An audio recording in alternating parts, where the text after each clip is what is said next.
We're here with Rita Cinema to do a review of the movie Mank, the David Fincher, I'd say Oscar bait film. It's definitely getting a lot of pub, so we'll drive right into it. What'd you make of this film, Mank? Well, it was long anticipated. We've been hearing talk about this being a Oscar contender for a little while now, so I've been anxious to see it, just to see if it stood up to that test. And, as you mentioned, this is a film that has been brought to the screen by director David Fincher, who is very well known for his work. Among some of his films are Alien 3, 7, Fight Club, The Curious Case of Benjamin Button, The Social Network, Gone Girl, and recently he has done some acclaimed work on Netflix as well with House of Cards and Mindhunter. Yeah. And, he's a director who has been nominated and been on films that have won numerous awards, including Academy Awards. And this one then is also being touted that way. One other thing I came across that I didn't realize was that one of the first things David Fincher did was produce a couple of Madonna videos back in the 80s. I guess it was the 80s. Yes. And one of them was Vogue, which happens to be one of my all-time favorite music videos. Yeah, he came from the sort of 90s generation who made their way into film from making music videos. Him, Michael Mann, Michael Bay would be your others, and he's probably the 90s generation's director with Mann, Bay, and I'd say Tarantino. If you were going back in time and being like, these are 90s movies directors, I think those four would probably hit your list as the big one. And I sort of have comparisons to this film and Tarantino's film last year that also was a tribute to old Hollywood in Once Upon a Time in Hollywood.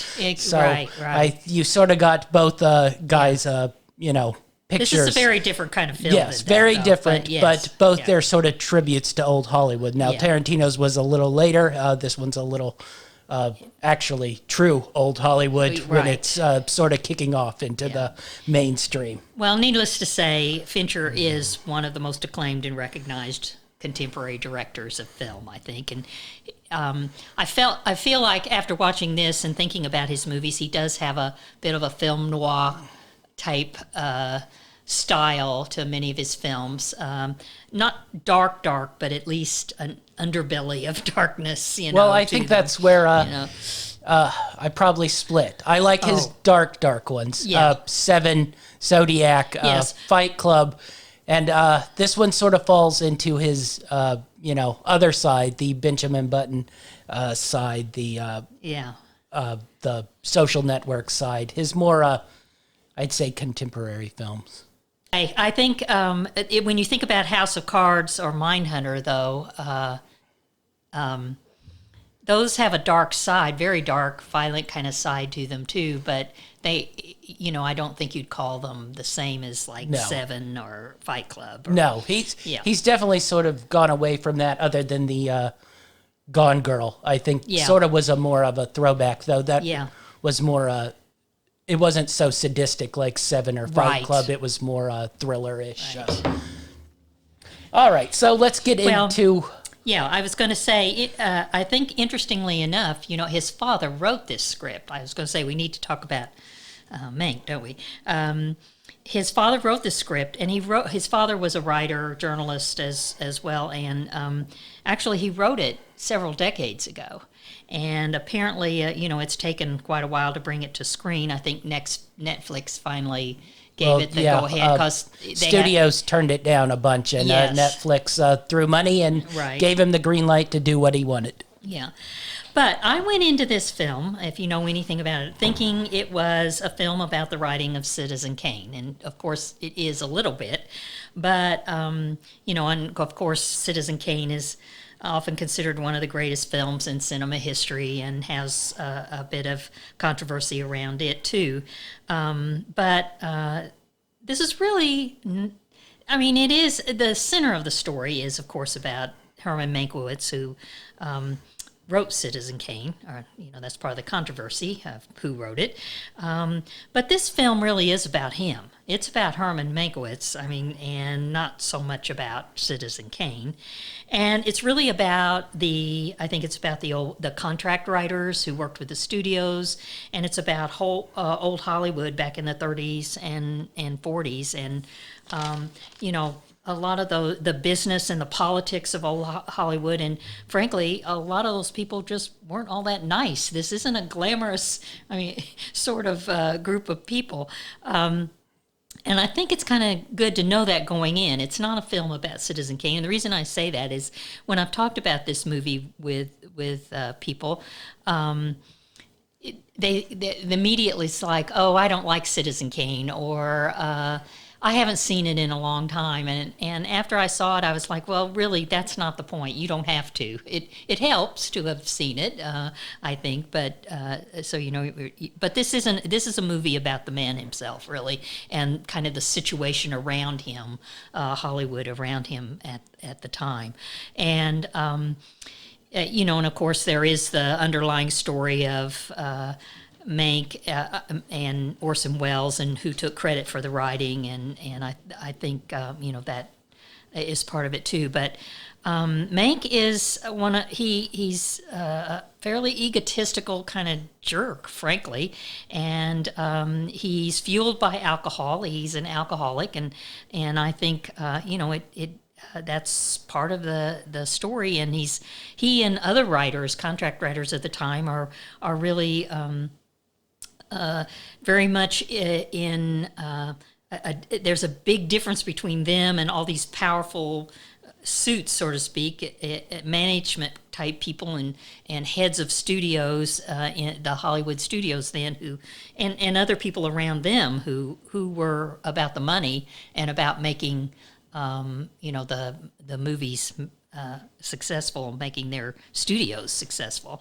And basically that's what you see, just in terms of a quick summary of this film. It's a combination of flashbacks and current time, showing how Mank came about meeting a lot of the people who were involved in this story of writing of Citizen Kane, and about his time locked away in a cabin in the middle of nowhere, writing this, how Orson Welles contacted him and then made sure he was secluded and could write on it, and tried to keep him away from alcohol and that kind of thing. But it's also a story, I think, too, of Hollywood, the writers and how they interacted, and then how they interacted with all the studio people, how they sold an idea for a film, that sort of thing, and that makes it very interesting. Now, I've got a few observations. I don't know if you want to interject before I go into it. I was just going to say, I came in thinking this was going to be more, not a sort of, I'd say, biographical. It's not really a biographical. No. It's more a cut in time. Slice of life of his... Herman Mankiewicz. Yeah. A little like the Ollie film in 2001. It's not a biography. It's a slice in time of, when he's going to Africa to fight George Foreman. This is the same sort of stylistic type thing. And I thought it was going to be more about, him and Orson Welles' battle. Yeah. Him and, the battle over Citizen Kane with, Randolph Hearst. And Right. I thought it was going to sort of be, how did credit get distributed, how Citizen Kane, pretty much it made essentially every rich person angry. Right. But so I thought that's what I was getting into when going in, and maybe that was a little bit of my sort of distaste for what I got, where basically I just got Herman Mankiewicz's life as he was trying to write this. Just that one little slice of life. But you see his interaction with a lot of different people before he started writing, and you see a little bit about how he gets to meet and know William Randolph Hearst, and who basically Citizen Kane is about, and you see I think how he built relationships with some of the people around him. And that's one of my observations on this film. There are many, many characters in this film, and most of them were real people. They were writers, they were studio people, they were movie stars, and I think that, well, frankly, I mean, I'm not young, but I didn't know a lot of these people, and I had to go. I did a little reading beforehand, and I found an article that kind of gave a who's who of everybody in Mank. And it really helps going into watching the movie to know a little bit about who all these people are, and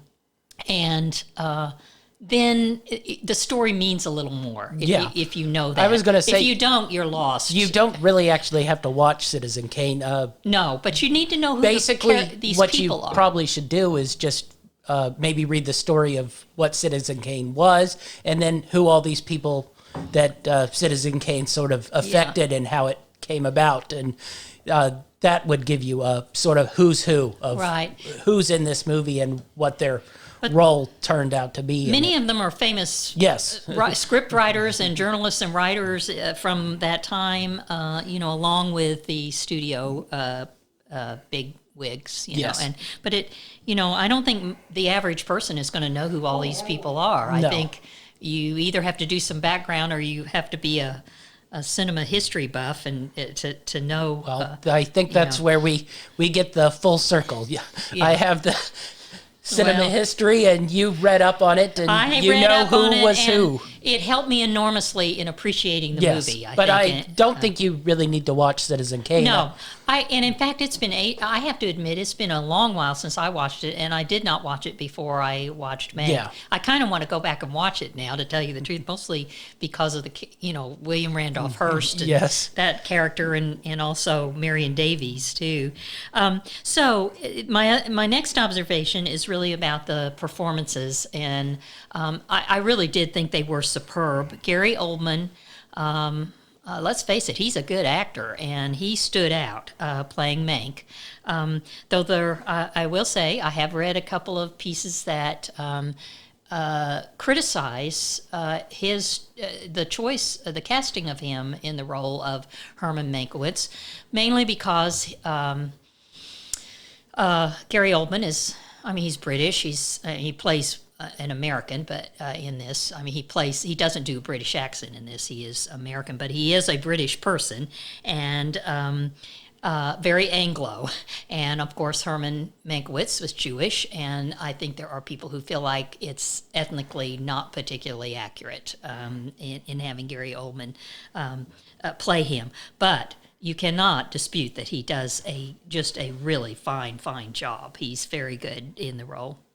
Yeah, I thought the performances in this were really good. I thought Gary Oldman was great. I thought Amanda Seyfried was really good. Yeah, me too. Also didn't even mind Lily Collins too much. Better than her TV performance. She has redeemed herself after Emily in Paris, because I was like, I don't want to do a review of that show, but frankly, I thought Lily Collins was wasted in it, but she does a fine job in this. I agree. Amanda Seyfried as Marion Davis is outstanding, very believable. And I thought Arliss Howard is the actor who plays Louis B. Mayer, and I thought he was good Arliss too. was really good. He's just the most annoying man in the world. Yes. But he had a lot of power, and he was good friends with William Randolph Hearst. The only one I didn't like, I will say, was Burke as Orson Welles. Now, but he's in it so little. He's only got 3 or 4 scenes really in the whole film, and they're quick, just him shouting mostly. Yes, right. Or talking on the telephone to somebody about it. So anyway, there's no question that the performances are top rate. I think the thing, though, that stands out about this film, I feel like, is the technical quality. It's a black and white film, and it's made. The sound, the cinematography, it's not a real stark black and white. It's like this dreamy sort of black and white, and you honestly feel like you're watching an old Hollywood film, and except the screen is large, of course. And I was just mesmerized by it. It pulled me in. I felt like as I say, it didn't take any imagination to think that I was back in the 1930s watching these people being filmed. I just really thought that was, if this doesn't win awards for that, I will be shocked. Or either that or it's got some really stiff competition. But I don't think so this year. That was the standout aspect of this film. Well, yes, I think you want to watch it for that. I think that's where this film really is just a sort of masterpiece, vision of art. Really, the way they make this black and white and the feel and the setting. You're sitting in old Hollywood when you watch this with those performances mixed with that center photography and music and editing. It's just it really puts you into sort of that time of old Hollywood, which is really where I think this movie stands out more than anything. I thought Fincher did a great job with all that. They did. It really should win awards for those technical aspects. I think very, very fascinating. All right, so we have to get past the technical and performances into the film overall. And I think we both have a. Here's what I think. I found the movie fascinating to watch.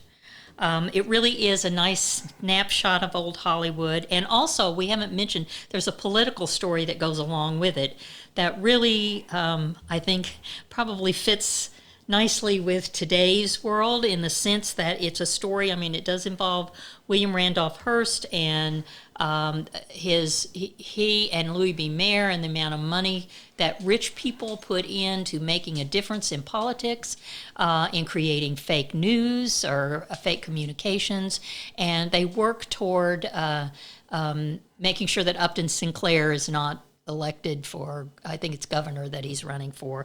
And so it has a little bit of today's political world in it from long ago. But to tell you the truth, that's interesting. It's an interesting aspect of it. Whether it's true or not, it's an interesting aspect. And as I say, it's a beautiful film to watch. But to tell you the truth, overall, I thought the story of Mankiewicz was wanting a bit.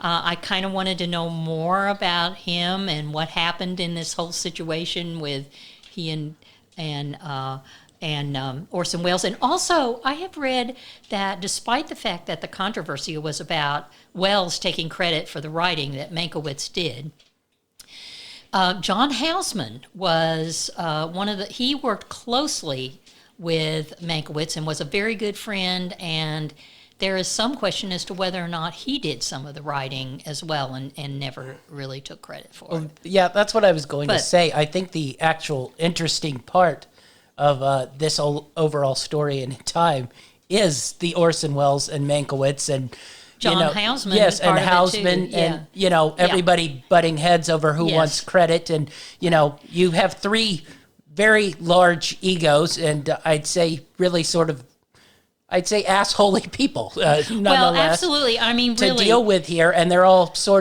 they start friends, and as everything goes, they sort of become bitter enemies as everybody wants credit for. Frankly, the only character you really like who's decent is the Amanda Seyfried character, maybe the Lily Collins character too, but, she's kind of, I think, you kind of like her, but the rest of them, woo, and they're kind of jerks. And I think, when it came right down to it, I really, without that aspect of it, a little more personal story about, in-depth personal story about these three men who created this movie or script. I just don't care about Herman Mankiewicz, to be perfectly honest. I don't think I really, after I watched this, I thought, oh, ho, hum. I really not sure that I wanted a movie about Mank. Yeah, I think that's where it sort of just gets long-winded. I really don't care about him. I don't care if there's a movie about him. How much do we want to stare at a writer and his writing process? Right. We sort of need the controversy, and we didn't really get the controversy. We just got a sort of manic writer struggling to get a script to completion in a short window. I'm sure I should I should like this film better, but frankly, other than the technique of the film and the quality of the acting, I was sort of, who cares? I don't. Yeah, I was glad when it ended. that's sort of where I am, and that's sort of where I usually sit on Fincher films like this. Social Network gets a lot of credit, but I liked that film. I was sort of bored and like, who really cares about this? And I was sort of the same the way Benjamin Button was as well. I mean, all well-crafted and well-made films, but sometimes you just they don't get much out of it. They don't grab me like, say, The Gone Girl or Fight Club or, Seven or even The Game. I really enjoyed The Game as well, where he gets you into it and you don't want to turn it off. I felt I could turn this off and come back to it at sort of any point and not, be missing it all that much. Despite the fact that I didn't really like the movie that much, I am interested in watching it again because I want to see, I want to see it again. Well, that's where I was going to ask. Maybe a couple rewatches where you start to pick up maybe little things that you don't pick up on the first one where you're focusing solely on the story. But I don't know if I could make myself rewatch it. That's where I get... I might have to skip the dinner scene where he throws up. I was going to ask, did you like this or Once Upon a Time in Hollywood? Oh, Once Upon a Time in Hollywood. See, that's where no question, I loved that one, and frankly, it took place more in a time of my youth too. This one takes place in the time of my mother's youth. So. And I thought that one. Now it might be because that one used fictionalized characters with the background of old Hollywood, and this one used real characters. Well, that one combined real characters with fictionalized characters, and it was just very clever. Yes, I found I could probably rewatch Once Upon a Time in Hollywood. Oh yes, I could definitely over and over more than I could maybe go back in this. But I thought I might give this one another shot and go. Well, back I really wanted to watch this one over again, more to look at the technique and not so much about the story. Because when you're watching it the first time, you want to try to get the story and the characters and evaluate the script and that sort of thing. So anyway. All right. So what did you give it as a grade? Well, first of all, I'd like to say that as films go this year, I mean, it's not been it's been a rotten, 2020 has been a rotten year. And I don't mean just for films, I mean for life in general. But I do believe it's worth watching. I mean, take the time to watch it. So I recommend it. I have been recommending it to family and friends without any guilt. But I could only give it a 7. And most of that is because the acting was great. And the technique used in the filming, it's a great film to watch visually and to listen to. So you're a lot nicer than I am. Oh, I'm always higher than you are. Technique-wise and performance-wise, I think this is a brilliant film. Yeah. But overall, watch-wise, I have it as a 4. It might be just because I had high expectations going in, and when I watched it, I expected more, and I got sort of what Netflix has been, a sort of average movie, and that's why it sort of gets a 4. But technique-wise, and I would recommend people watch it just for the visualization of watching it, and it's a sort of cool era in time. Right, and it's going to get a lot of attention when the awards come around, and I think that makes you want to be aware of it and watch it and be able to I would never say it. Don't watch this film, too. But I was just a little disappointed in the overall result of it.